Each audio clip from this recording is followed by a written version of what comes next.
প্রিয় মুক্তিকামী ছাত্র জনতা, আমরা দেখতে পাচ্ছি যে আমাদের এই অভ্যুত্থান এবং বিপ্লবের পরেই দেশে অরাজকতা নাশকতা করছে ফ্যাসিস্ট এবং তাদের দোসররা। আমরা দেখতে পাচ্ছি যে বিভিন্ন জায়গায় এখন গোলাগুলি চলছে, মন্দিরে হামলা হচ্ছে এবং নাশকতা ও লুটপাট করছে।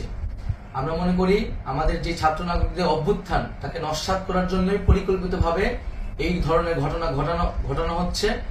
আমরা মুক্তিকামী ছাত্র জনতাকে সজাগ এবং সতর্ক থাকতে আহ্বান জানাচ্ছি এবং আমাদের যে অন্তর্বর্তীকালীন সরকার, আমরা সেই সরকারের যে প্রস্তাবনা 24 ঘন্টার সময় নিয়েছিলাম, জরুরি পরিস্থিতি মোতাবেক আমরা এখনই তার একটি রূপরেখা ঘোষণা করছি।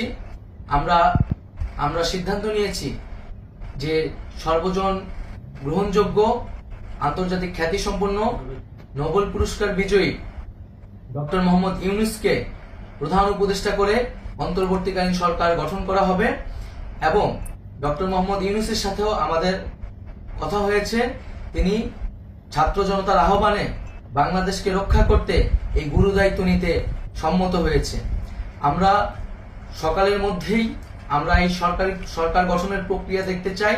রাষ্ট্রপতির কাছে আহ্বান থাকবে যে দ্রুত সময়ের মধ্যে ডক্টর মোহাম্মদ ইউনূসকে প্রধান উপদেষ্টা করে অন্তর্বর্তীকালীন সরকার গঠন করা হোক এবং এই অন্তর্বর্তীকালীন সরকারের বাকি সদস্যদের নামও আমরা সকালের মধ্যে ঘোষণা করব।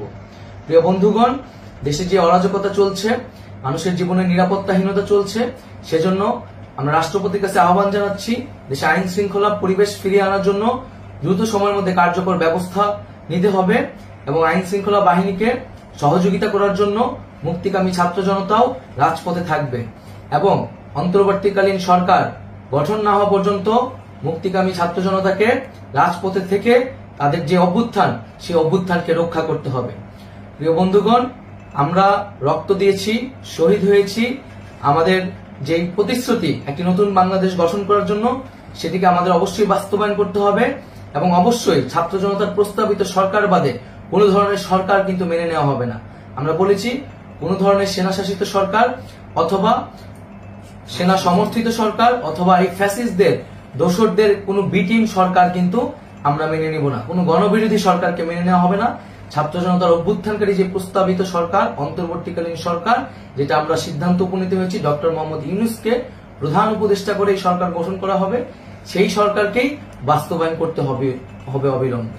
আগামীকাল সকাল থেকে সকলকে আহ্বান জানাচ্ছি রাজপথে থাকার জন্য এবং আমাদের যে সাম্প্রদায়িক সম্প্রীতি এবং রাষ্ট্রীয় সম্পদ রক্ষা কমিটির ঘোষণা হয়েছে বৈষম্যবিরোধী ছাত্র আন্দোলনের নেতৃত্বে, সকল পাড়ায় পাড়ায় এলাকায় এলাকায় সেই কমিটি পাহারায় থাকবে। আমাদের সংখ্যালঘু কমিউনিটিকে আমাদের রক্ষা করতে হবে, রাষ্ট্রীয় সম্পদ এবং এই দেশকে রক্ষা করতে হবে।